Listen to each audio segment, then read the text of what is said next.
हम धन्य है इस जग जननी की सेवा का अवसर है पाया। इसकी माटी वायु जल से दुर्लभ जीवन है विकसाया।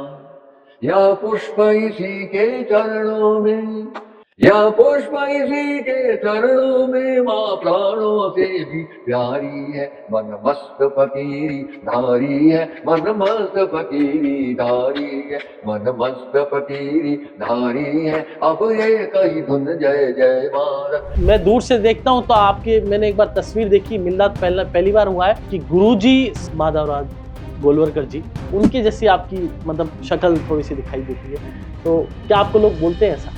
बोलने को कोई कुछ भी बोले, ये तो सत्य है कि गुरु जी के चरणों में बैठने का बहुत बार मुझे सौभाग्य मिला है। पहली बार किसी मित्र के घर में गया और मुझे कोई अंदाज भी नहीं था उस समय का बालक छोटा सा क्या समझता है, और ये पूजनीय गुरु जी का चित्र देखा। चित्र देखते मैं इतना प्रभावित हुआ हूँ जो आज भी मुझे स्मरण होता है। तो गोल्ड मेडलिस्ट इंजीनियर कैसे प्रचारक बनाएगा, ये कहानी क्या है? पहला सबसे ज्यादा प्रभावित करने वाला गुरु जी का चित्र।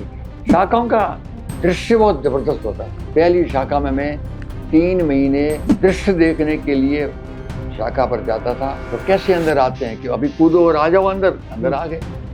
तो उन्होंने कहा कूदो, तो मैं कूद गया और ध्वज के सामने ले जाके कहा कि प्रणाम करो, तो मैंने ऐसे प्रणाम किया। तो कहा नहीं, यहाँ थोड़ा सा ये अंतर है, प्रणाम ऐसे करते। मैंने ऐसे कर दिया और तब से वैसे ही चल रहा है। प्रचारक निकले तो परमिशन लेके निकलेगा? नहीं, पहले 14 साल तक घर भी नहीं गया। डीडवाना और अजमेर में सबसे पहले राजस्थान की शाखाएं लगी थी, तो बच्चरा जी व्यास के प्रयास लगी थी। नंदलाल जी, संघ में मैं देखता हूँ प्रचारकों को भाई साहब बोलते हैं, लेकिन आपको बाबा जी क्यों? ये मेरे को वैसा भी बोलते हैं बाबा जी। और आजकल तो अच्छे कार्यक्रमों के अंदर मेरा परिचय करवाते तब बोलते हैं, आज आपके बीच में आए हैं श्रीमान नंदलाल जी, भाई साहब बाबा जी। तो मैं भी हंस के कहता हूँ कि भाई साहब है तो बाबा जी कैसे, बाबा जी भाई साहब कैसे। आपातकाल लगा तो मैं जिला प्रचारक था और उस समय 6 साल हो चुके थे और कार्य तो बहुत थोड़ा था, संकट बहुत जबरदस्त था। तुरंत अपने अधिकारियों ने, कुछ कार्यकर्ताओं को स्वयं ने भेज के सारे प्रचारकों को तुरंत सूचना करवा दी कि देश में दुर्भाग्य से कोई बहुत खतरनाक नियम लगा है। इस खतरनाक काल में पुलिस के झपट्टे में जबरदस्ती मत आ जाना, अपने आप को सुरक्षित और व्यवस्थित कर दो। संतों का मामला सबसे बढ़िया है। तो भगवान एक वो लुंगी ले ली, एक सफेद भी ले ली।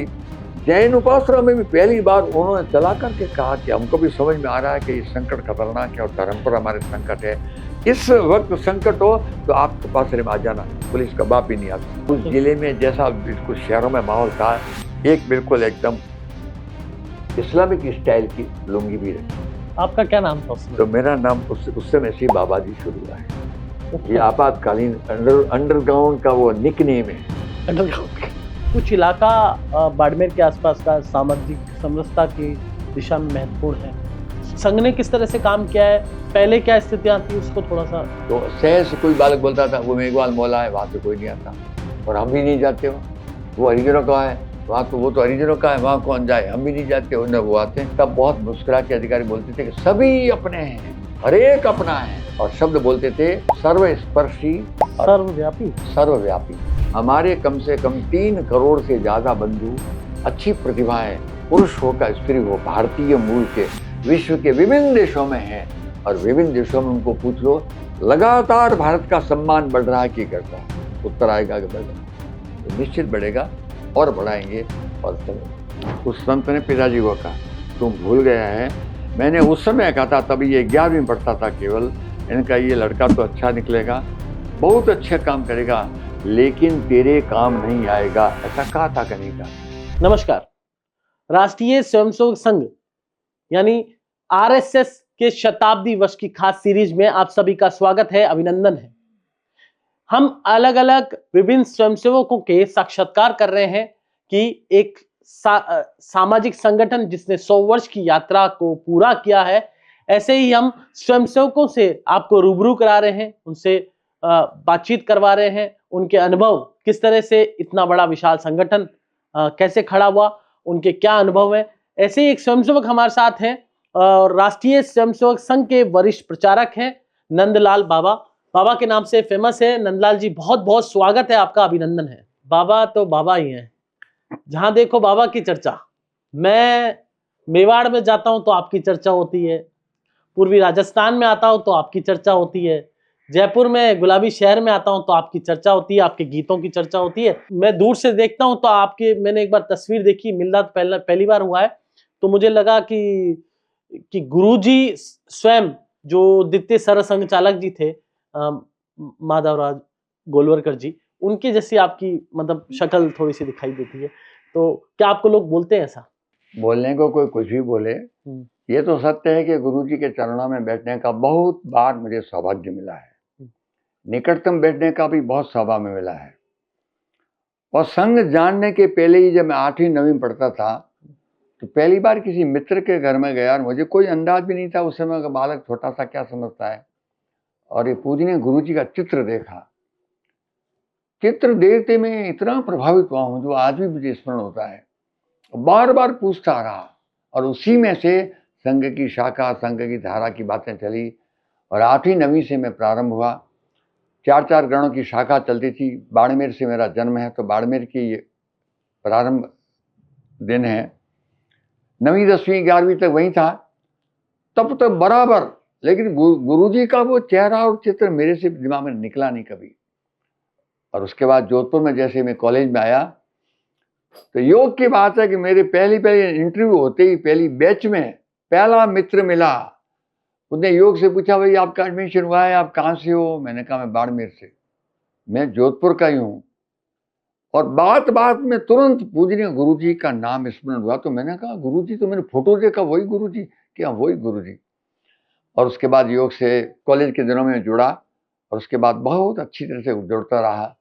और ऐसा जुड़ा कि कॉलेज पूरी होते ही, पता नहीं, कई बार पूछते हैं, उसका प्रश्न भले मत पूछना, कैसे हुआ मुझे नहीं मालूम, लेकिन वो दृश्य इस प्रकार के बनते गए।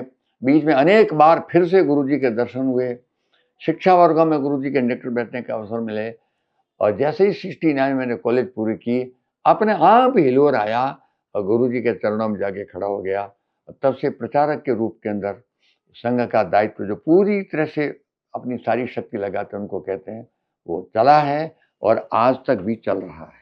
आपके प्रचारक जीवन को लगभग 57 साल हो 57वां चुके। साल चल रहा है। 57वां साल चल रहा है। 69 से शुरू हुआ है।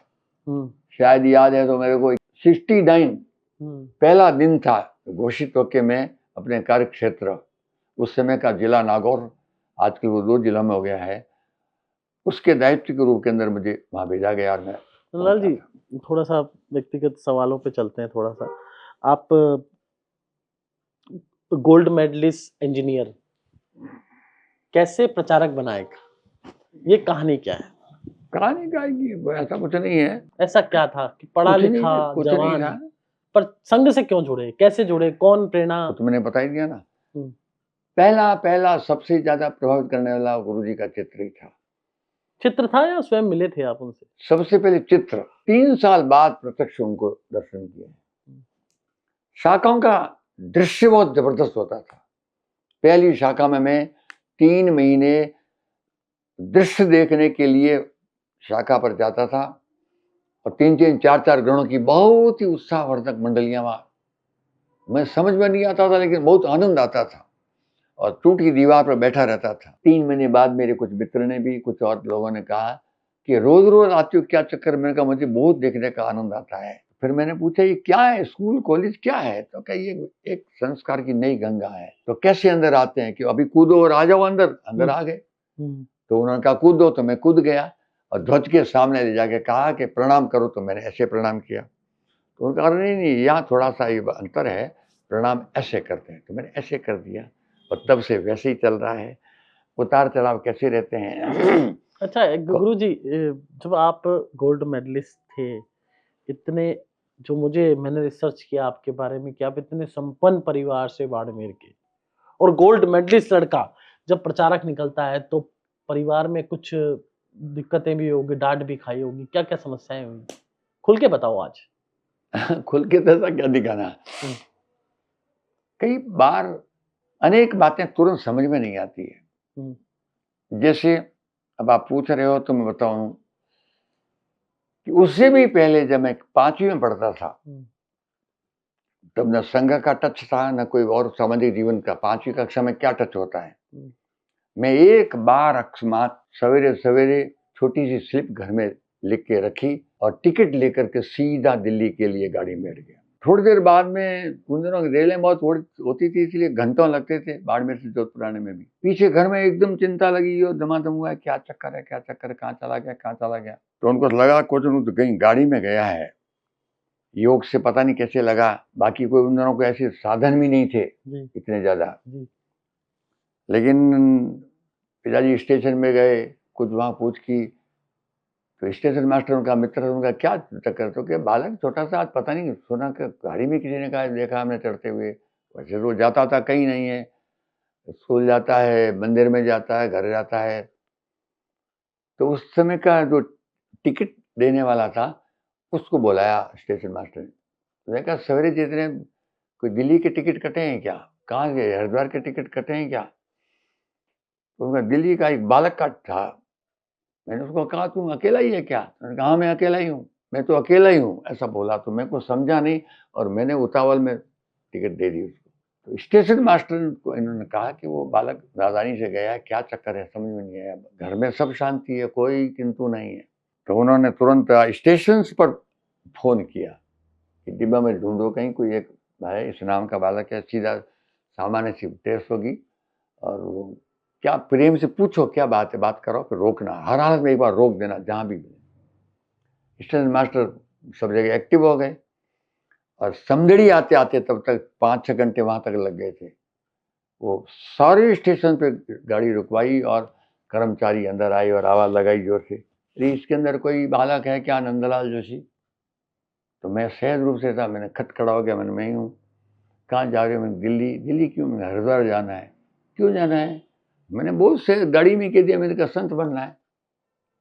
तो संत बनना है तो वहां क्यों जा रहे हो। मैंने कहा वहां बड़े बड़े गंगा जी का तट है और बहुत बड़े बड़े संत रहते हैं, तो उनसे आज्ञा लेके जाऊंगा। तो घर में पूछा किसी को, घर में पिताजी आज्ञा देंगे देंगे, वो तो कोई खास बात नहीं। अच्छा तुम ऐसा करो, थोड़े एक चिर बिठाते हैं। और फिर दूसरे दिन बिठाया, फिर जोधपुर में आते उनको उतारा, वहां कोई परिचित लेने आए। तो मैं समझे क्या चक्कर है। उन्होंने कहा कि तेरे को अच्छी तरह भेजने की लिए व्यवस्था कर रहे हैं, थोड़ी देर पिताजी भी आ जाएंगे, एक बार तो रुक जा फिर बताएंगे। शाम तक पिताजी भी आ गए दूसरी बसों से। 3-4 लोग बैठ के पूछा तो किस लिए जा रहा, कहाँ जा रहा है। वो यही उत्तरवा दिया। अब इसका क्या है आप पूछोगे, आप मुझे तो कुछ पता नहीं क्या दिया। उन्होंने इतने ही उसे में कहा कि कोई बात नहीं, तू भी छोटा है तो अच्छी एक बार पढ़ाई कर ले और हम स्वयं तेरी इच्छा होगी तो बिल्कुल सब आशीर्वाद देके भेज देंगे। नहीं जब आप तब 5वीं में पढ़ता था, कोई संघ का टच नहीं था। नहीं प्रचारक निकले तो परमिशन लेके निकलेगा, सही बताना बिल्कुल। नहीं, लेकिन ये बैकग्राउंड बता रहा हूं और ये बीच बीच में चर्चा चलती रहती थी। लेकिन उसके बाद सब सामान्य सी, कॉलेज में आने के बाद में वो विषय ज्यादा नहीं चला। लेकिन संघ के प्रभाव में कोई तो भी मुझे अध्यात्म का गुरु जी और ऐसे प्रचारकों को देखता था तब मन में भाव आता था। किशन भैया जी जो आज देवलोक हो गए हैं, वे भी बहुत अच्छे पढ़े लिखे बड़े प्रभावी परिवार के थे। वो जोधपुर में उन्हीं का केंद्र था।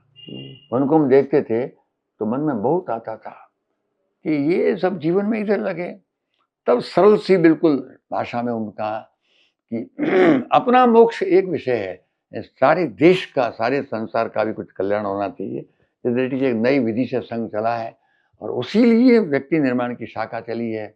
दृश्य वहां का बहुत प्रभावी होता ही था।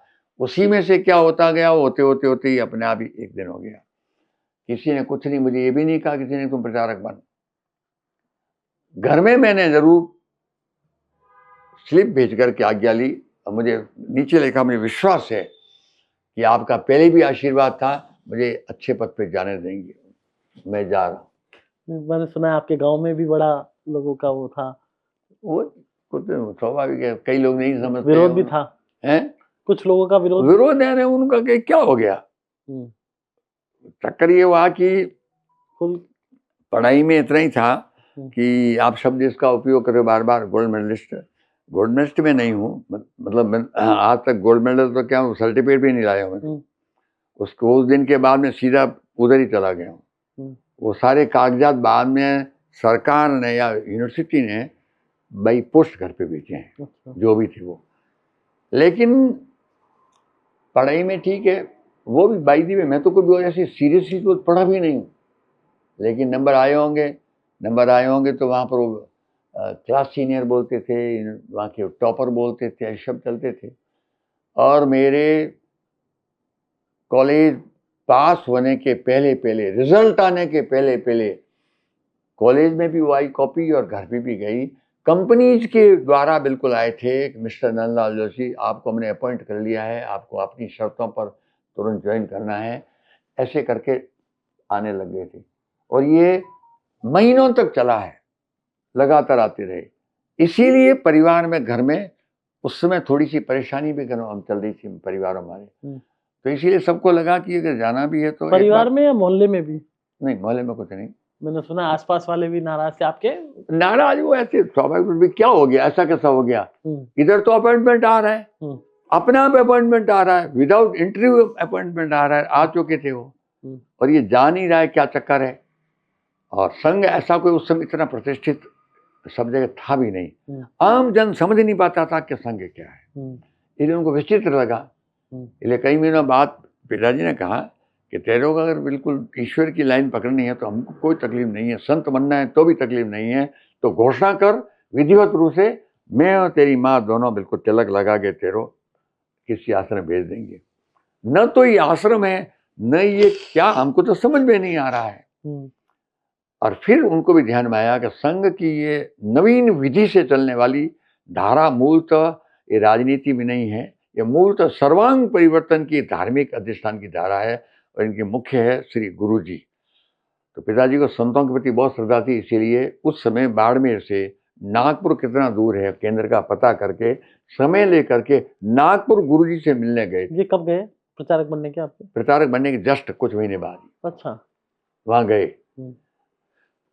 तो वहां जब गुरुजी बता रहे, उन्होंने पहले चिट्ठी लिखी थी, मेरा लड़का आपके संघ में प्रचारक बन के चला गया है, मुझे विषय समझ में नहीं आ रहा है, अच्छे काम के लिए मैं कभी मना नहीं करूंगा, संत बनना चाहता है तो मैं भी कभी शादी के पहले एक बार संत बना हूं, पिताजी ने लिखा। फिर परिवार घरग्रस्त आग्रह किया कि भाई गृहस्थ में रह के भी अच्छा काम कर सकते हैं, और मुझे दबाव दे के लाए तो मैं आ गया, फिर मैं गृहस्थी में आया। इसकी इच्छा है तो जा सकता है, लेकिन ये हमको समझ में नहीं आ रहा है। तो पूजनीय गुरुजी से इनकी कुछ वार्ता हुई, उन्होंने उस समय क्या कहा है तो मुझे पता नहीं, लेकिन उसके बाद से उनके मन में कई प्रकार के परिवर्तन शुरू हुए, और बहुत शीघ्र, लगभग आपातकाल के आने के पहले पहले तक उनके मनों में इतना तो हो गया भरोसा कि कोई गलत चीज नहीं हुई है, किसी ने इनको उकसाया नहीं है, किसी ने समझाया नहीं है। मन में कोई तो भी, जो आप 5वीं की कक्षा में हरिद्वार जाने चला गया था, तो कुछ तो भी भाव इसके है। और फिर किसी संतों से बहुत था, तो किसी एक संत से बात की, उन्होंने कहा कि ये तो पक्का था, पहले एक बार मिलाया था मैंने, तब नहीं कहा था आपको, तुम भूल गया है। उस संत ने पिताजी को कहा तुम भूल गया है, मैंने उस समय कहा था, तभी ये 11वीं में पढ़ता था केवल, इनका ये लड़का तो अच्छा निकलेगा, बहुत अच्छे काम करेगा, लेकिन तेरे काम नहीं आएगा, ऐसा कहा था कि नहीं कहा था? तो पिताजी ने कहा तो था, वो तो मैं भूल गया, अभी याद आ रहा, मैंने कहा था कि मुझे तो तब से दिख रहा था। इसके योग में ये था, और गुरु जी के चित्र से प्रभावित हुआ कि गुरु किससे हुआ ये हमको पता नहीं, लेकिन ये होना ही था। तो डांट पड़ी उस समय जब गए थे, उस समय माता जी ने डांटा नहीं फोन पे? नहीं, फोन तो थे ही भी नहीं, तो फिर डांटा नहीं कभी? डांटने का अवसर नहीं मिला। मैं जाने के बाद, प्रचारण निकलने के बाद, उस समय की परिस्थिति में न तो इतने वाहन थे, और जो कुछ भी परिस्थिति थी, पहले 14 साल तक घर भी नहीं गया हूँ। अच्छा। फिर हमारे प्रांत के अधिकारियों ने कहा कि इतने साल हो गए, तो घर वाले भी सब नॉर्मल है, उनसे कभी मिलना तो चाहिए, वे भी अपने हिंदू राष्ट्र में आते हैं। उसके बाद मैं गया, और तब कब गया, जब मुझे विभाग का दायित्व मिला, और विभाग में बाड़मेर जिला भी आया, तब मैं गया पहली बार। अच्छा। तब तक मैं गया नहीं। ये बीच में मैं जहाँ था वहाँ पर पिताजी भी आए थे। मेरा जस्ट छोटा भाई है जो आज वकील है, वो भी संघ की योजना से अच्छे अनेक दायित्व लेके काम आज भी कर रहा है, वो उसमें पढ़ ही रहा था, वो भी मिलने आया था, और माँ भी मिलने आई थी, अलग अलग तीनों मिलने आए थे। समझाया घर चलो? हाँ, यही समझाया था। तो मैंने मेरे रंग से कहा कि मैं इस लाइन पे चल रहा हूँ, आऊँगा, घर भी आऊँ, लेकिन लाइन मेरी यही रहने वाली है। अच्छा, नंदलाल जी, तात्कालीन जो परिस्थितियां थी उस समय जो संघ था, उस समय इतने कार्यालय भी नहीं होते थे। आपने कहा कि लोग जानते भी कम थे, और आपातकाल से पहले तो स्थितियां इतनी अच्छी नहीं थी, और आज जो स्थितियां हैं, तो आप नागौर जैसे टिपिकल क्षेत्र में को संघ को खड़ा करने गए, तो ऐसा कभी हुआ कि रोटी भी नहीं मिली हो एक टाइम? ये तो बहुत सामान्य बातें, तो रोज चलता ही रहता था। अच्छा। लेकिन खड़ा करने के लिए नहीं गए, ये शब्द प्रयोग अपन करते हैं। संघ की धारा जहां जितनी चली है उसको और पुष्ट करने गए हैं। हाँ, पुष्ट करने गए। जहां नहीं है वहां नई खड़ी करने की कोशिश करेंगे। लेकिन मुझे उस समय के भी अधिकारियों ने कहा कि अभी उतावल करके गांव में जल्दी जल्दी मत करना। अनेक कारणों से अनेक राजनेताओं ने अपने अपने स्वार्थ से, नादानी से संघ के बारे में बहुत विष फैला रखा है, और ग्रामीण लोगों में भी बहुत, और वो नागौर जिले में इस इलाके में था भी। उसकी चिंता नहीं करना, अपने पहले जहां जहां शाखाएं चलती उसको मजबूत करो, और विभिन्न समाजों के कुछ मुखिया लोग वो कस्बों में रहते हैं या गांवों में रहते हैं, भिन्न भिन्न कारणों से उनसे संपर्क करके उनकी निकटता ला करके उनको धीरे धीरे संघ के विषय को समझने की कोशिश करो। धीरे धीरे उसमें से सब परिवर्तन तो कभी आएगा। हुआ ऐसा कि भोजन नहीं मिला हो एक टाइम का, ये नंदलाल जी तो भूखे रह बहुत गए? बार हुआ है, बहुत तो बार खास बात नहीं है। ऐसे होता रहता था, उसमें होता क्या, रहता था। उसमें क्या है, ये तो चलते ही रहता था। कई बार तो ऐसा भी हुआ है उस क्षेत्र में कि किसी एक अनुकूल व्यक्ति की थोड़ी मित्रता हुई और हमने वहां पर, उन्होंने प्रेम से बुलाया, उनको मालूम पड़ गया कि ये होटल में खाते नहीं हैं, इनके अपने कोई ठिकाने नहीं है, मठ मंदिर इनके हैं नहीं, तो ये कैसे करते होंगे। तो उनका आज हमारे यहाँ प्रसाद ले लो, तो हम चले गए। ये आगे आगे प्रश्न मत पूछना कि उनके नाम बताओ, वो नाम मैं जानता हूँ तो भी नहीं बताऊंगा, नहीं नहीं, उसका मैं अर्थ पूछूंगा नहीं भी है। नहीं। ऐसे किस्से कई बार हुए हैं। जिले में गया, हम बैठे ही बैठे थे, अभी थाली जस्ट बिल्कुल आ ही रही थी, इतने पड़ोसी आकर के उनके पिताजी को भड़काया, और पिताजी ने अपने बच्चों को पीटा और हमको कहा तुम हमारे बच्चों को खराब कर जाओ यहाँ से। हम चुपचाप उठ के वहां से रवाना। तो भोजन उस दिन एक, ऐसा तो कई बार हुआ है। ऐसे पर्टिकुलर पर इस नंदलाल प्रकार जी, के केस भी 3-4 बार हुए हैं। एक बार तो थाली बीच में छोड़ के भी रवाना हुए।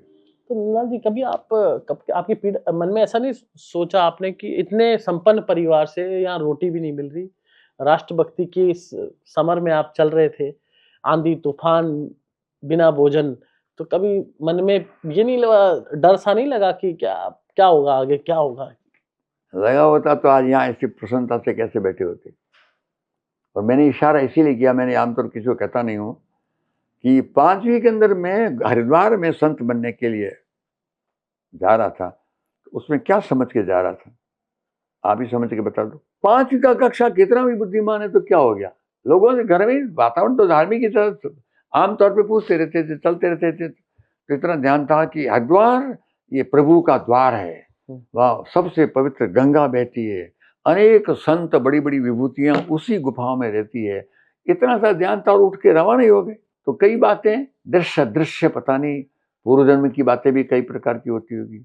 या 11वीं कक्षा, तब मैं नामात्र का संघ से जुड़ा था और कोई ज्यादा जुड़ा भी नहीं था। उस समय मेरे पिताजी को उस विभूति संत ने कहा था कि ये सार्वजनिक जीवन के अंदर बहुत अच्छे बड़े बड़े काम करेगा, लेकिन तेरे काम नहीं आएगा। अच्छा, ये कैसे हुआ? बछराज जी व्यास भी थे वहाँ? बछराजी व्यास? हाँ, व्यास क्या नाम है उनका, वहाँ नागौर में, डीडवाना में, जिन्होंने खड़ा किया संघ, कभी मिलना हुआ? वो मूल दीजवाना के थे, क्या नाम था, बछराज जी? बछराजी व्यास। और वर्षों पहले, वो संघ स्थापना के वर्षों पहले, उनके पिताजी के कारण से वो नागपुर सेट हो गए थे। वो नागपुरी थे उस समय। लेकिन नागपुर में संघ शुरू होने के बाद में वे भी किसी न किसी निमित्त से संघ के निकट आए, डॉक्टर जी के निकट आए, और धीरे धीरे बढ़िया से कार्यकर्ता बने। और बढ़िया कार्यकर्ता बने तो फिर बीच बीच में वो विषय चलता रहता था डॉक्टर जी के मुंह से, ये संघ ये राष्ट्रीय स्वयंसेवक संघ है, नागपुर स्वयंसेवक नहीं है, और इसे सभी लोगों को धीरे धीरे करके अपने करेंगे। तो उस बीच में बत्सरा जी के समझ में आ गया कि उस काम को फैलाना चाहिए, और हम सबसे पहले अपने स्वयं के जो जुड़े हुए गांव है उधर प्रयास करें, तो उसमें से उस बहाने से रास्ता हो जाएगा। आपका मिलना हुआ बछराज अच्छी जी? तरह से हुआ है।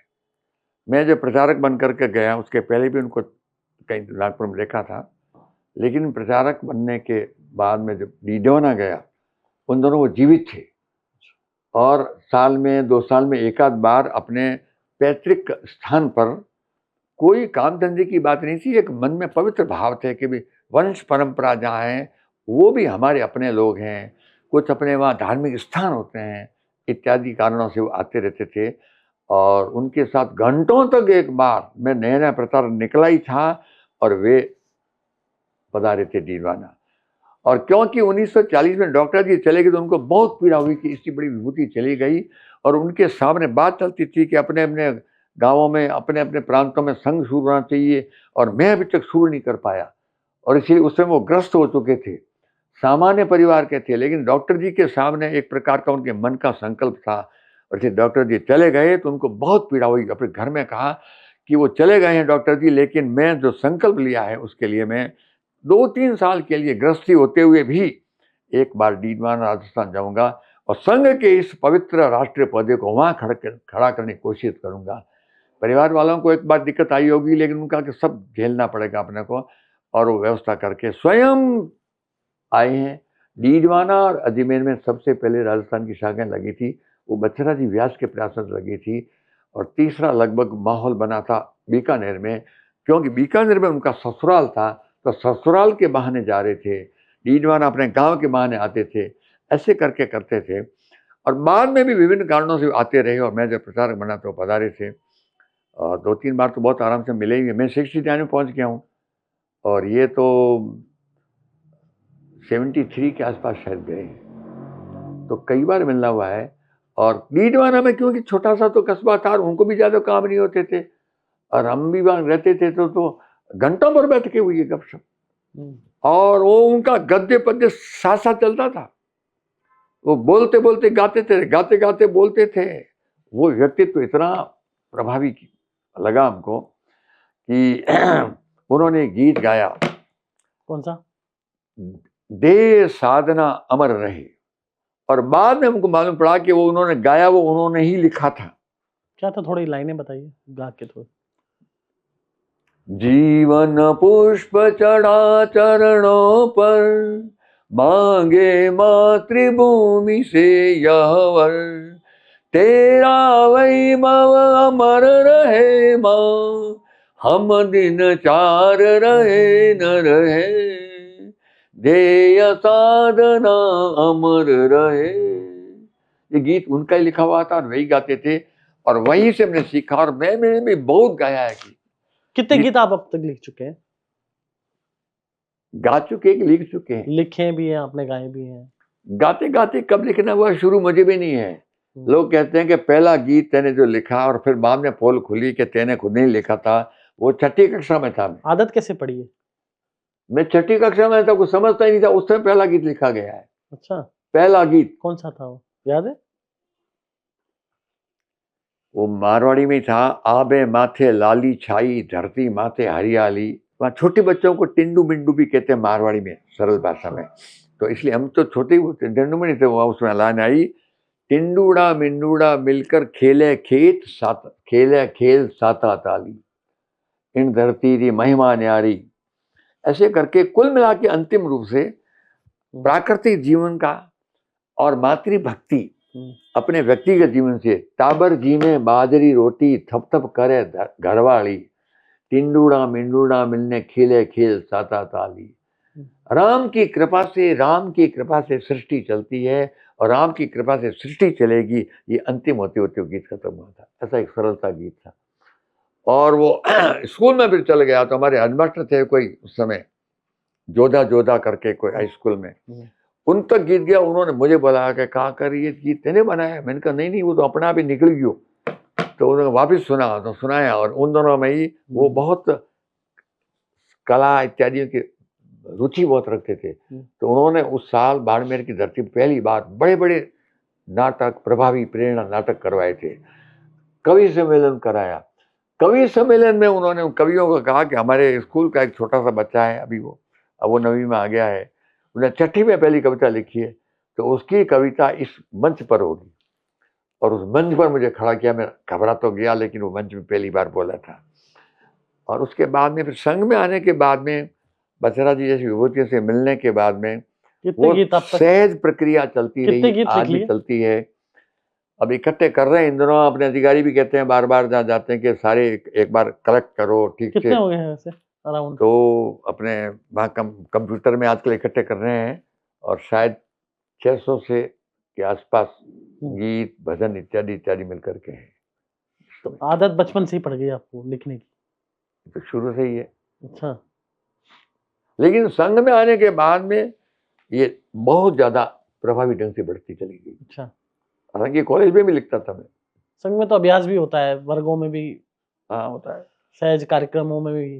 प्रारंभ से भी गीतों के माध्यम से विषय रखना, ये मेरी प्रारंभ से ही एक प्रवृत्ति रही है। नंदलाल जी, 79 आपकी एज हो गई, इस उम्र में प्रवास करते हैं, तो कौन सी ऐसी शक्ति है आपको इतनी ताकत देती है, आप लगातार पूरे भारत में प्रवास करते रहते हैं गीतों के माध्यम से? अभी पंच परिवर्तन के आप जो संघ का देह है अभी 100 वर्ष पर, तो उसको आप लगातार आप कर रहे हैं, तो क्या ऐसी कौन सी शक्ति है आपकी? मूल तो दृश्य दृश्य जो कुछ है वो ये संघ की प्रेरणा ही है। देश के लिए, सबके लिए आनंद के साथ में जब अवसर प्रभु ने दिया है तो क्यों नहीं करना। और शरीर स्वस्थ है तो हिलने डुलने में क्या तकलीफ है। हमारी पूज्य विभूति थी, अब डेवलप हो गई है, कई विभूतियाँ ऐसी गई है, जैसे बचरा जी, उसके बाद में किशन भैया जी, उनका भी मेरे पर बहुत जबरदस्त प्रभाव है। जयदेव जी पाठक, हाँ जयदेव जी पाठक चित्तौड़ में रहे, चित्तौड़ रहे, अजमेर रहे, बाद में शिक्षक संघ में मुख्य रूप से रहे थे। तो पाठक जी और किशन भैया जी, ये इनके मुंह से बार बार निकलता था कि अब प्रभु ने हमको बिल्कुल ये सामर्थ्य दिया है और देवभूमि भारत में जन्म दिया है, तो जब तक हाथ पैर हिले हिलाते रहेंगे, जब तक काम होता रहे करते रहेंगे। और उसी क्रम के अंदर मैंने तो सोचा भी नहीं है ये कैसे चल रहा है।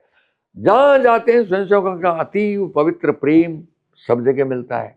नंदलाल जी, संघ में मैं देखता हूँ प्रचारकों को भाई साहब बोलते हैं, लेकिन आपको बाबा जी क्यों बोलते हैं? ये मेरे को वैसा भी बोलते हैं बाबा जी। और आजकल तो अच्छे अच्छे कार्यक्रमों के अंदर मेरा परिचय करवाते तब बोलते हैं आज आपके बीच में आए हैं श्रीमान नंदलाल जी भाई साहब बाबा जी।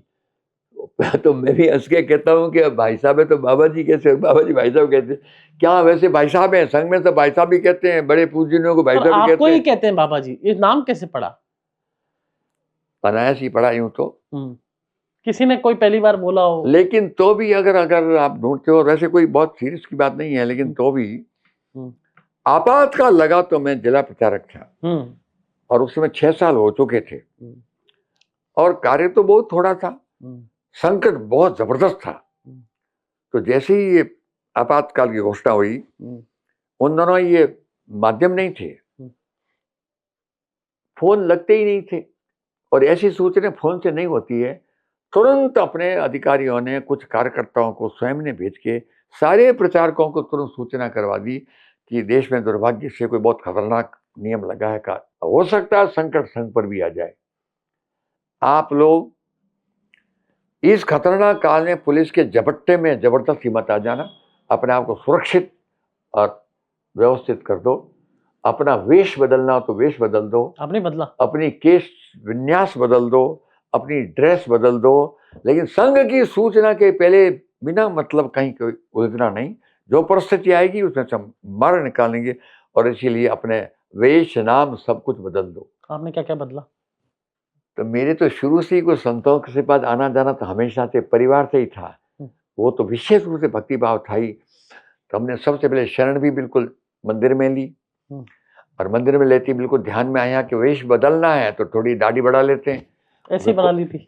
पहली बार दाढ़ी है उस समय बढ़ी है। अच्छा, तो उस समय से कटवाई नहीं आपने कोई? उसके बाद नहीं, उसके बाद नहीं। अच्छा, उस समय ब्लैक होगी? एकदम ब्लैक थी। तो उस समय आपातकाल में अपने सुरक्षित रह करके काम करने के लिए सूचना के अनुसार बदलना था। तो हर एक को जिसको जो जितना, एक हमारे कार्यकर्ता थे वो उस समय उदयपुर में थे, वही जोधपुर में साथी थे पहले, तो उसने अपनी दाढ़ी तो बढ़ाई लेकिन उसको सेट करकरा करके और सरदार की बिंदाई।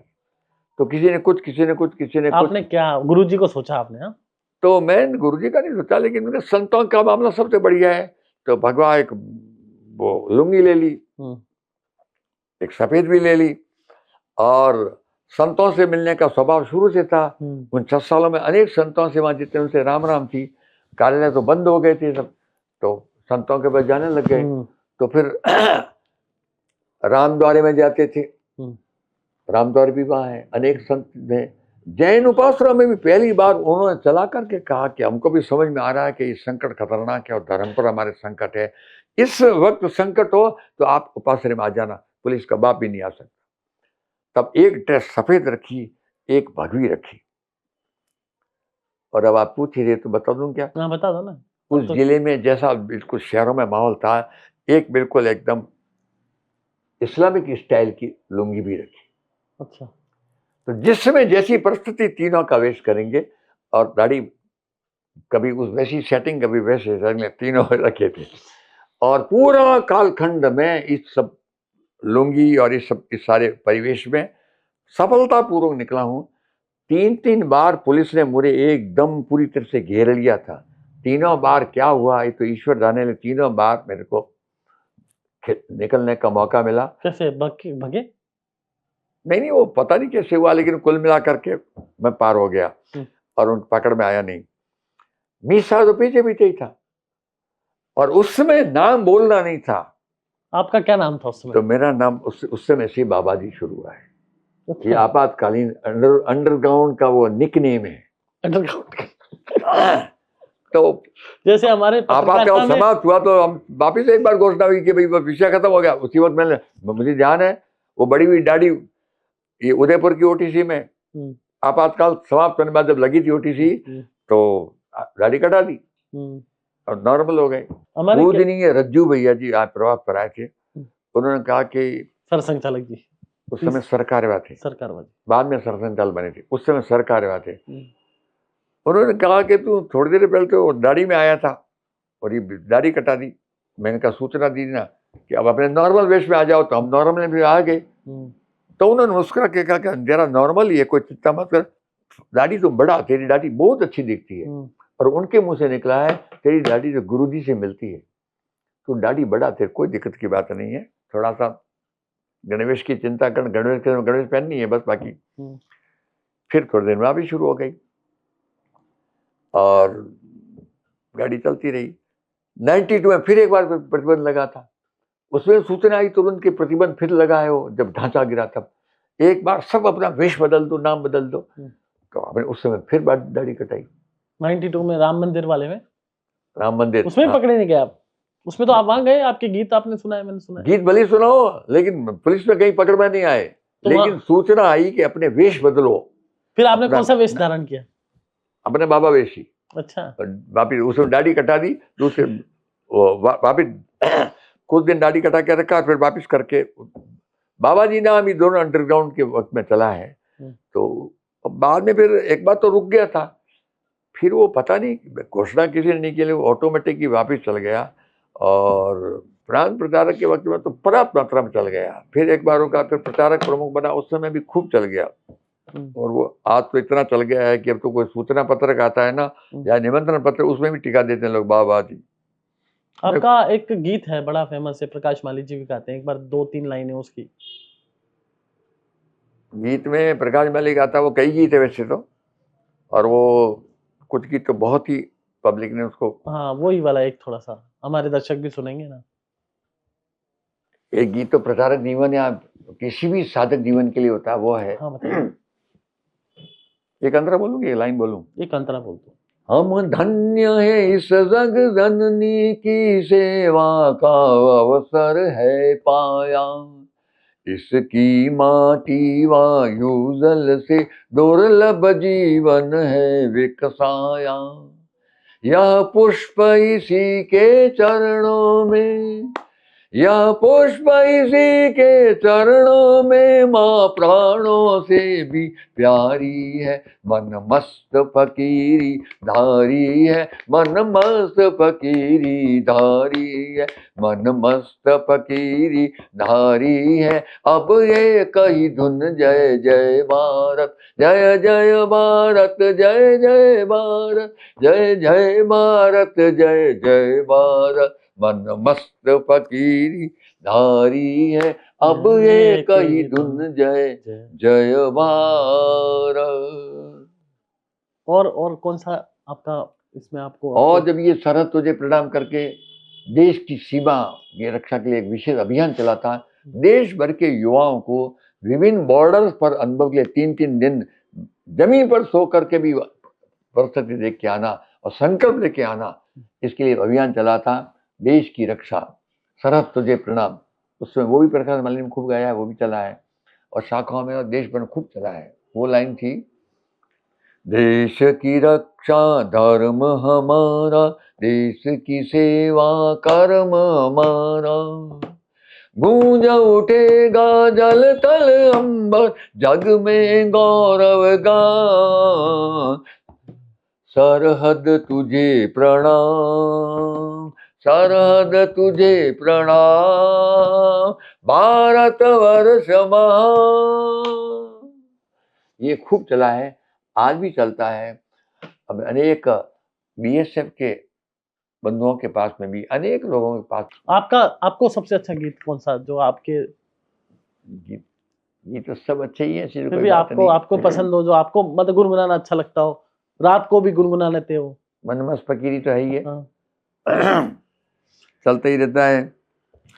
जिनके ओजस्वी वचनों से गूंज उठाता विश्व गगन, वही प्रेरणा पुंज हमारे स्वामी पूज्य विवेकानंद, स्वामी पूज्य विवेकानंद, स्वामी पूज्य विवेकानंद।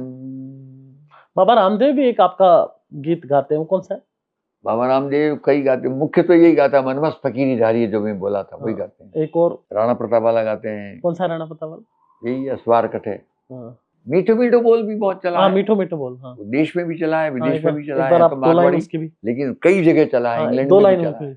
प्रवासी बहुत सारे में सुनते हैं मैंने। वो आम तौर पर परिवार संस्कार के लिए सबसे मूल्यवान है। और वैसे भी मृदु वाणी से आदमी दुश्मन को भी कई बार बिल्कुल जीत सकता है। हाँ।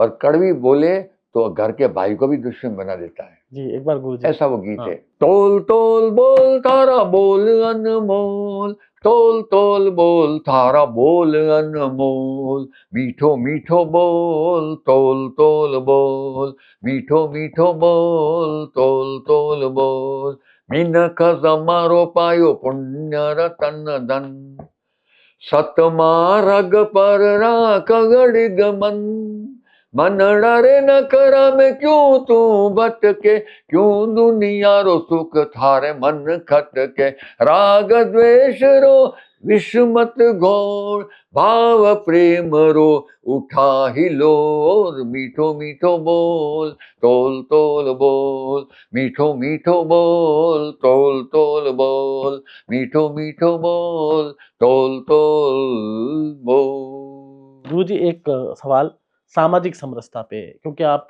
जो आपका बाड़मेर से आते हैं, तो कुछ इलाका बाड़मेर के आसपास का सामाजिक समरसता की दिशा में महत्वपूर्ण है। संघ ने किस तरह से काम किया है, पहले क्या स्थितियां थी, उसको थोड़ा सा छोटा संक्षिप्त में थोड़ा सा बताइए।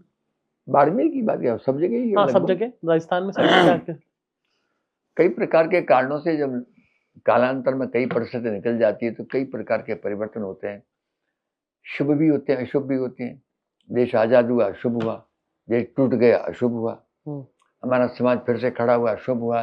समाज की भीड़ खड़े खड़े कई प्रकार की बीच में अनेक कारणों से हुए होंगे, लेकिन आज की तारीख में बार बार महसूस हो रहा था कि सारे समाज, विराट इस समाज के अंदर अनेक प्रकार के भेदभाव हैं। संघ ने पहले दिन से तय कर रखा है। हम जब प्रारंभ में 8वीं में गए तब भी वो कहते थे कि विभिन्न प्रकार के भेद गलत है, व्यापक अर्थों में सब के सब भाई बंधु की तरह रहने चाहिए। और इसीलिए जो जो शाखाएं बढ़ती गई, धीरे धीरे शब्द प्रयोग शुरू हुआ। तुम्हारी शाखा के अंदर जितने लोग आते, भले उन दोनों उस शाखा में तो 80 से 90 रोज आते थे, तो हम खुश बहुत होते थे। तो भी अधिकारी बोलते थे कि जितने आते ये आसपास के सभी मोहल्लों से आते हैं क्या? तो हम बोलते थे कि सभी तो नहीं आते, इस मोहल्ले में आते, उस मोहल्ले में आते, कौन से में नहीं आते? तो सहज से कोई बालक बोलता था वो मेघवाल मोहल्ला है, वहां से कोई नहीं आता और हम भी नहीं जाते। वो हरिजनों का है, वहां तो वो तो हरिजनों का है, वहां कौन जाए, हम भी नहीं जाते, उन्हें वो आते हैं। तब बहुत मुस्कुरा के अधिकारी बोलते थे कि सभी अपने हैं, हर एक अपना है। और शब्द बोलते थे सर्वस्पर्शी, सर्वव्यापी, सर्वव्यापी। व्यापी यानी हर गली हर मोहल्ले तक जाना, सब स्पर्शी का मतलब हर एक को, वो किसी जाति का पंथ का क्यों ना, हमारे साथ लेना। तो प्रारंभ से ही चला है। तो आज संघ सर्वस्पर्शीय और सर्वव्यापी हो गया है 100 साल में। बहुत कुछ हुआ है, लेकिन बहुत बारीकी से सोचेंगे तो अभी इसमें और कई प्रकार के इम्प्रूवमेंट और आगे एकदम सर्वव्यापी यानी लगभग गांव गांव तक संघ का संदेश पहुंचा है, संघ का संदेश पहुंचा है, लेकिन एकदम 100% गांवों तक शाखा नहीं पहुंची है। तो और अच्छा कभी रुकता नहीं है, और व्यापक और मधुर संबंध, इस सब में अभी तक काफी काम करना है। डॉक्टर हेडगेवार साहब ने, जो प्रथम सरसंघचालक जी, उन्होंने 2 बात कही थी। एक उन्होंने कहा था कि संघ का कार्य ग्रामीण क्षेत्रों में 1% और शहरी क्षेत्रों में 3%, ऐसा कुछ कहा था, 1 और 3 का रेशियो। क्या वो हो गया है? और दूसरा मेरा सवाल इसी में है, डॉक्टर साहब ने कहा था कि याची दही याची डोला, तो क्या वो जो सोच थी डॉक्टर साहब की वो पूरी हो चुकी है शताब्दी वर्ष पे? मेरा एक सवाल है आपसे, दोनों सवाल। नहीं, बहुत कुछ विषय क्या है, लगातार निश्चित मुझे सामने टारगेट चाहिए, तो टारगेट यही है, याची दही याची डोला। हो चुका है वो। डॉक्टर जी चले गए, उसके बाद में भी निरंतर चल रहा है, आज भी चलेगा, ये पीढ़ी जाएगी तो भी चलेगा। क्यों? निरंतर नवीन समाज भी आता है, नवीन चुनौतियां आती है। तो ये मूल विषय एक ही है कि सर्वत्र सांस्कृतिक गौरव, भेद रहित एक उदार प्रेम, परिवार से लेकर के राष्ट्रीय गौरव तक के सारे भाव, और अंतोगत्वा भारतीय वैदिक राष्ट्र एक प्रकार का, या एक वैदिक परंपरा चलने वाला देश है, अध्यात्म प्रधान देश है, पूरा संसार भी मेरा परिवार, इस उदार और पवित्र भाव से ये विषय आगे लगातार चलेंगे। जैसी जैसी आवश्यकता पड़ेगी, जैसी जैसी चुनौती आएगी, बहुत कुछ बड़े हैं, बहुत कुछ और भी बढ़ेंगे। 100 वर्ष संघ को होने वाले हैं, हो चुके हैं, मतलब 100 वर्ष, 100वें वर्ष में हम चल रहे हैं। शताब्दी वर्ष आपका जो संगठन है पूरा करा। इस 100 साल के ये अविरल यात्रा, क्या आपको लगता है कितना जो सोच लेके, टारगेट लेके चले थे, क्या वो पूरे हो गए? और क्या कुछ बच गया है? आपको लगता है कि क्या कुछ होना चाहिए? नहीं, ऐसा है, जो थॉट लेके चले थे, क्या वो इम्प्लीमेंटेशन हो गया? लगातार आज भी चल रहे हैं ना। गुणवत्ता को एकदम नापना इतना सरल नहीं होता है। गुणवत्ता निरंतर और अच्छी और अच्छी, और किसी को पूछो कि ऐसी कभी भी अंतिम लाइन नहीं आएगी कि इस गुणवत्ता के बाद कुछ नहीं होता, ऐसा कभी नहीं होता है। इसलिए गुणवत्ता के अंदर श्रेष्ठता बने, एक एक ढाणी तक। ये निश्चित रूप से अभियान में तो हम पहुंचने लग गए, ढाणी ढाणी गांव गांव, लेकिन निरंतर एक संस्कारित संगठित समाज की रचना निरंतर बनी रहे, ऐसी स्थिति में भी अनेक प्रयास बाकी हैं, लगातार जुटे हुए हैं। पब्लिक का भी जिस ढंग से आज रेस्पॉन्स मिल रहा है वो अपने आप में बहुत शुभ लक्षण भी है, लेकिन कार्यकर्ताओं का मूल में मनोभाव के हम और व्यवस्थित और अच्छी प्रकार से निरंतर करते रहें, लगातार आगे बढ़ते हैं, बढ़ रहे हैं। डेमोग्राफिक चेंज जो हो रहा है, और खासकर सीमावर्ती इलाकों में आप वहीं पे रहे हैं, तो वहां पर बड़ा डेमोग्राफिक चेंज हो रहा है।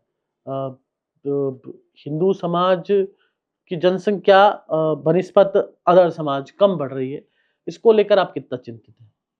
अच्छा, जितने प्रकार की आवश्यक राष्ट्रीय सामाजिक चेतना के बिंदु ध्यान में आते हैं, उसका आग्रह होता है। इन दिनों परम पूज्य सरसंघचालक भी, अनेक देश के बड़े बड़े प्रबुद्ध सन्यासी भी इस विषय को बोलते हैं, और सबके लिए बोलते हैं। उनका भी है, किसी के वैर का विषय नहीं है, हमारा अपना जीवन व्यवस्थित चलता रहे, कुल मिला के। इसीलिए अभी शब्द बोले हैं क्लियर कट ऊपर के अधिकारी, सरसंघचालक भी, संत भी, कि किसी भी परिवार में, आमतौर पर स्वस्थ परिवार है तो 3-4 बच्चे होने ही चाहिए। आप आग्रह करते हैं क्योंकि आप परिवारों के बीच में जाते रहते हैं, और बड़ी बात, निरंतर आग्रह विषय चलते रहते हैं। और आज की तारीख में मीडिया के कारण से लोगों की चर्चाओं में भी आया है, क्योंकि जिस चाइना ने कहा था कि एक फैमिली में एक ही बच्चा, वो स्वयं आज माफी मांग रहा है। पब्लिक को भी मालूम है, पब्लिक भी कहती है कि चाइना में पहले तो ये था, आज वो तो खुद ही सरेंडर हो गए। रशिया ने आज से कई साल पहले कहा था कि कोई एक युवक और एक युवती शादी करके जिंदगी भर बंधे रहे, ये क्या मतलब है? जचे तब छोड़ दो, नहीं ले लो, घूम तो फिरो, कुछ भी करो। ये ऑफिशियली कहा था उन्होंने। आज वे स्वयं विड्रॉ हुए हैं और वर्ल्ड से माफी मांगी है कि हमने गलत कहा। परिवार व्यवस्थित चलने के लिए एक उचित सोचा समझा एक बहुत अच्छा अनुबंध यानी शादी है, ये तमाशा नहीं है। उन्होंने भी कहना शुरू किया है। तो विश्व के अंदर भी ये सब अनुभव सबको ही आ रहे हैं। बहुत ज्यादा फ्री सेक्स, और बस थोड़ा सा 15-16 साल का बेटा या बेटी जवान हुआ, वो कुछ भी अपने आप करने दो। ये अमेरिका ने खूब किया। आज अमेरिका कितना परेशान है, दुनिया भी परेशान है। तो हम भी हमारी बातों को ठीक से धीरे धीरे, और इसीलिए ही एक बहुत अच्छे शब्दों में ढंग से विषय आगे चलने के लिए पंच परिवर्तन नाम लिया है। उसमें सब बातें इन्वॉल्व हो जाएगी जो आप अभी पूछ रहे हो। क्या? कुटुंब के संबंध, समाज के संबंध, पर्यावरण के संबंध, अपने स्वत्व का मूलतः जागरण। ये देश वो है जिन्होंने विश्व को अपना परिवार माना है। ये देश वो है जिन्हें प्रकृति को भगवान माना है। तो स्वत्व का जागरण करोगे तो हमारा भी कल्याण है, विश्व का भी कल्याण है। गुरु जी, ये इस प्रकार ही चल रहे हैं सब। आपने कोई गाना बनाया है इस पंच परिवर्तन पे, कुछ भजन? वो भाव तो सब में आती रहते हैं, ऐसी क्या बात है। नहीं, गाय पे भी आपका गीत है, थोड़ा 2 लाइन हैं? गाय पे आपका गीत। गाय पे भी है। चलता रहता है। गाय पे गीत। जय धरती माँ जय गौ माता, गूंज रहा है मंत्र महान, सुखद सुमंगल विश्व कामना, जीव मात्र का हो कल्याण। ये गीत गौ माता के लिए चला था। ये भी बहुत चला है, ये भी प्रकाश बाल ने गाया, कईयों ने गाया, बहुत चला है गीत। तो आपकी बाबा जी इच्छा है कि राष्ट्र में गो हत्या पे पाबंदी लगे संपूर्ण देश में? ये पूछने की क्या बात है। व्यक्तिगत आपसे। व्यक्तिगत क्या होता है, समाज जीवन में व्यक्तिगत कुछ नहीं होता है। आप कृपा करके इसको समझना। माई लाइफ माई वाइफ, ये कुछ नहीं होता है। हर चीज का अपना अपना इंपॉर्टेंस है, और विभिन्न प्रकार के सुंदर सामंजस्य के साथ ही जीवन चलता है। जीवन सम्यक होता है, जीवन सामूहिक होता है, जीवन एकांगी हो नहीं सकता, न हुआ है न होगा। मेरा इसमें कोई बात नहीं है। हर अच्छे काम के लिए व्यक्तिगत जीवन का विषय हो, चाहे सामाजिक जीवन का विषय हो, चाहे पारिवारिक जीवन का विषय हो, चाहे राष्ट्रीय जीवन का विषय हो, चाहे समस्त विश्व के संदर्भ में हो, संघ का चिंतन बिल्कुल संतुलित है।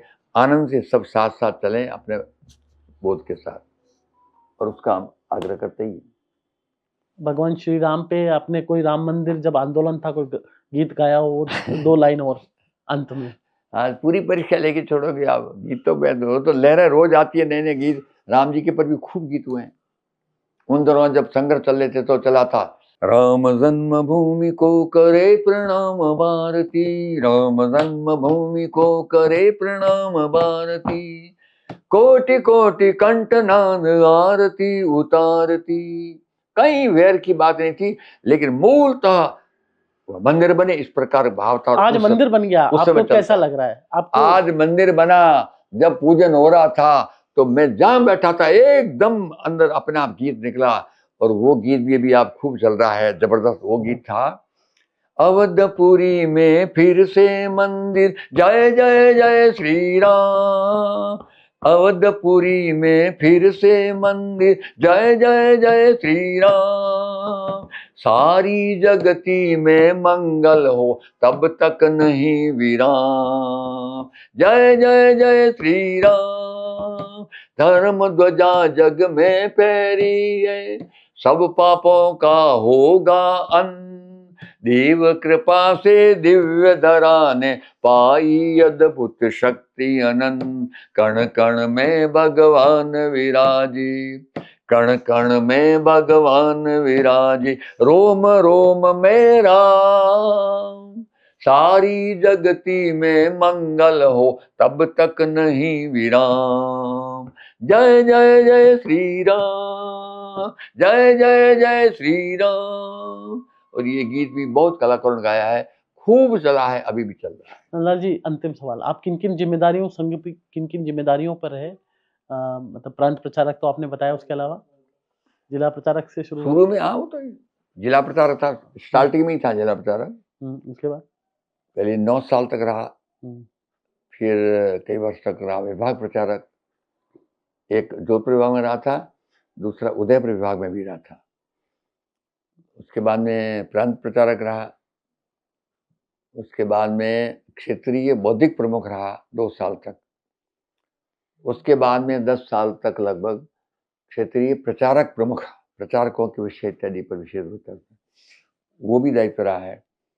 उसके बाद से कार्यकारिणी में हूँ और विभिन्न प्रकार की सोशल गतिविधियां, संतों के चरणों में बैठ बैठ के, विभिन्न संतों का आशीर्वाद लेकर के, सभी पंथों का, और सोशल एक्टिविटीज को अधिकाधिक चलाना, इस संदर्भ में मुझे भी एक प्रकार का संकेत हुआ तो मैं और करने की दृष्टि से लगा हुआ, आज भी वही चल रहा है।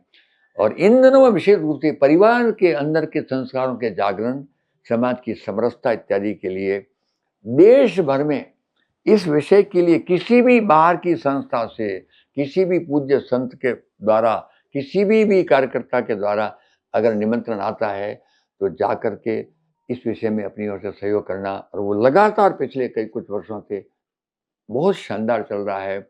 एक राउंड तो सारे देश में हुआ है, लेकिन अनेक प्रांतों में अनेकों बार मैं गया हूँ और अभी भी लगातार जा रहा है। और शायद इसीलिए आपने पहले प्रश्न पूछा था कि आप कैसे स्वस्थ होकर चल रहे हो।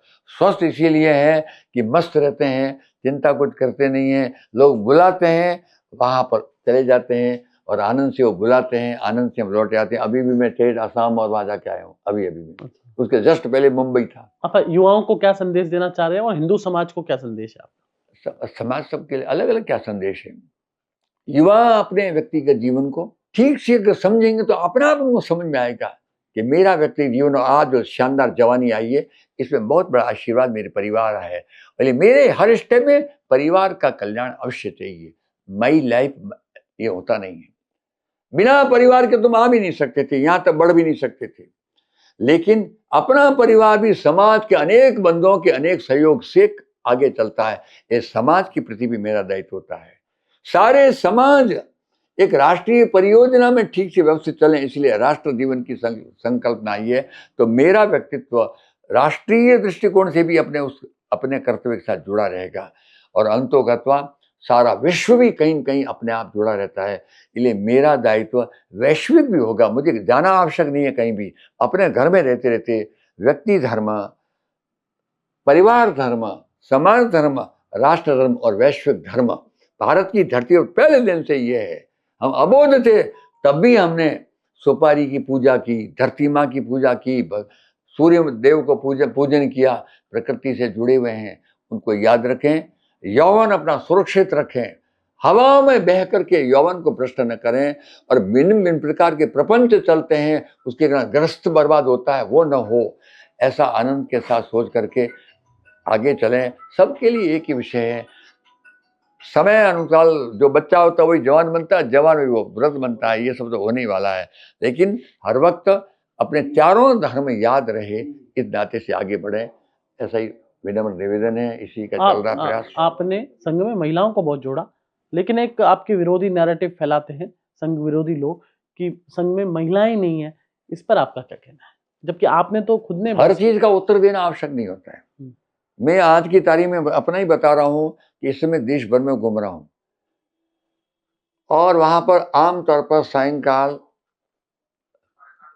विभिन्न प्रकार के परिवार संघ शाखा से जुड़े हैं कि नहीं जुड़े हैं, कोई मत, बड़ी मात्रा में इकट्ठे होते हैं। आप उनके कई विचित्र देख लो, आप बड़ी मात्रा में वे मातृशक्ति होती है, बिना कहे सभी प्रकार की जातियां होती है, क्योंकि संघ अप्रोच आज सब जगह हुआ है, तो सारे सब के सब होते हैं और एक साथ अंत में सब आनंद के साथ प्रसाद लेते हैं। तो बार बार कहने की क्या जरूरत है। फिर भी हम तो उसको विरोधी को विरोधी नहीं मानते हैं। और इस समय जब ये समाज जागरण के व्यवहारिक कार्यक्रम कर रहे हैं, इसमें आप जो कह रहे हो इससे उल्टा सभी प्रकार के लोग अपने सामने वहां उपस्थित होते हैं। जिसको विरोधी कहते हैं वे भी होते हैं, वे भी जोर से बोलते हैं जय श्री राम, भारत माता की जय। ऐसा कुछ नहीं है, हम उदारता पूर्वक और प्रसन्नता पूर्वक मूल बात को करते जाएं। वो माने तो माने, हम किसी को पराया न माने, हम किसी को दुश्मन न माने, हम किसी को गलत न माने, सब विषय ठीक होने वाला है और हो रहा है। गतिविधियों में आज करोड़ों करोड़ों लोग आ रहे हैं, उनमें सब वर्ण के आते हैं, सब पार्टियों के आते हैं, सब प्रकार के लोग आते हैं। वो आंखों से आप ही देख सकते हैं। कभी किसी आपके एरिया में सत्संग ये संघ द्वारा आयोजित इस प्रकार का संघ के नाम से नहीं होता है, कोई भी सत्संग हो सकता है। अभी 5 दिन से मैं आपके यहाँ घूम रहा हूँ ना, आप पता कर लो कॉलोनीज के अंदर, और तो शाखा भी नहीं है, एक भी स्वयंसेवक नहीं था, सबने बुलाया और आनंद के साथ में सब आ गए। तो ऐसा प्रयास चल रहा है और गुरुजी, आगे बढ़ेगा। आपको उम्मीद है राष्ट्र परम वैभव पर जल्द पहुंच जाएगा? आपको नहीं लगता क्या? मेरे को आप तो तो लगता है। पत्रकार हैं, पिछले कुछ वर्षों में क्योंकि भारत गुरुजी की, का सपना था याची देही अभी याची अभी डोला। आप स्वयं बता दीजिए, पिछले इन कुछ वर्षों में आज की तारीख में पूरे वैश्विक धरातल पर भारत का सम्मान बढ़ रहा है कि घट रहा, आप बताइए। बिल्कुल बढ़ रहा है। तो ऐसे कैसे बढ़ रहा है? फिर बढ़ रहा है मतलब भिन्न भिन्न प्रकार के अच्छे काम भी हो रहे हैं, सभी करते हैं। संघ की भी इच्छा यही है कि हम भी अपनी ओर से जहां जितना आवश्यक है करेंगे, और निश्चित बढ़ेगा। जागृति जबरदस्त आ रही है, विभिन्न प्रकार के ऐसे प्रसंग है, दुनिया में इतने बड़े परिवर्तन हुए हैं कि बिना जागृति के नहीं हो सकते। दुनिया में एकजुट होने के लिए महाकुंभ के अंदर कितने करोड़ इकट्ठे हुए, ये यूं ही नहीं हो सकते। अनेक प्रकार के शुभ परिवर्तन भी आपको दिख सकते हैं, हो रहा है, निश्चित होगा और गजब का होगा। और नहीं होगा तब तक हम रोकेंगे नहीं, तो होना न होने का प्रश्न नहीं उठता है। बाबा जी, आपकी अंतिम दिली इच्छा क्या है? मतलब एक हार्टियर डिजायर होती है जीवन में कि मैं, जैसे गुरुजी ने बोला था याची देही याची डोला, मैं इन्हीं आंखों से इन्हीं वही बात है, और क्या उसमें, अपने बिल्कुल अंतिम क्षण तक आनंद के साथ में अपन जो कर सकते हैं अच्छा काम, व्यापक सबके हित में, वो लगातार करते रहें, कर रहे हैं, और अपने मूल मिशन को और अधिकाधिक यशस्वी ढंग से हर किनारे तक पहुंचाएं। वो लगातार पहुंच रहा है, विभिन्न प्रकार से पहुंच रहा है। अब तो संघ इस उदारता का आ गया है कि संघ का लेबल हो कि नहीं हो, काम सही होना चाहिए, काम अच्छा होना चाहिए। गतिविधियों के कोई भी काम में संघ का लेबल भी नहीं लगाते, मुख्य रूप से काम होना चाहिए। विश्व की धरती पर भी काम हो रहे हैं। काम क्या है? एक दैविक संस्कृति का विकास जो सारी मानवता को कल्याणकारी मार्ग पर ले जाए, इसके अलावा हमारा कोई इच्छा नहीं है, और ये लगातार प्रकट हो रहा है। प्रभु कृपा से आपने पूछा है, पूछ करके अपने बंधुओं को लाभान्वित करने की शायद इच्छा से होगा, तो मुझे लगता है कि आपकी इच्छा अवश्य पूरी होगी। और ये भी अपनी आंखों से देखेंगे, सर्वत्र गूंजेगा एक श्रेष्ठतम भारत, जो विश्व कल्याण के लिए। और आज की तारीख में भी हमारे कम से कम 3 करोड़ से ज्यादा बंधु, अच्छी प्रतिभाएं, पुरुष हो का स्त्री हो, भारतीय मूल के, विश्व के विभिन्न देशों में हैं। और विभिन्न देशों में उनको पूछ लो, लगातार भारत का सम्मान बढ़ रहा है कि घट रहा है? उत्तर आएगा कि बढ़ रहा है। तो निश्चित बढ़ेगा, और बढ़ाएंगे और चलेगा। तो ये थे नंदलाल बाबा, जो कि वरिष्ठ प्रचारक हैं, जिन्होंने आपको अपना अनुभव बताया। प्रचारक जीवन का 57 वर्ष की आयु इनकी प्रचारक जीवन की हो चुकी है, और उन्होंने बताया कि भारत विश्व गुरु बन रहा है, भारत आगे बढ़ रहा है, और इन्हीं आंखों से, इसी जीवन में वो राष्ट्र को परम वैभव पर, ऐसा सोचते हैं कि भारत परम वैभव पर पहुंचेगा। नमस्कार, जय श्री राम, नमस्कार।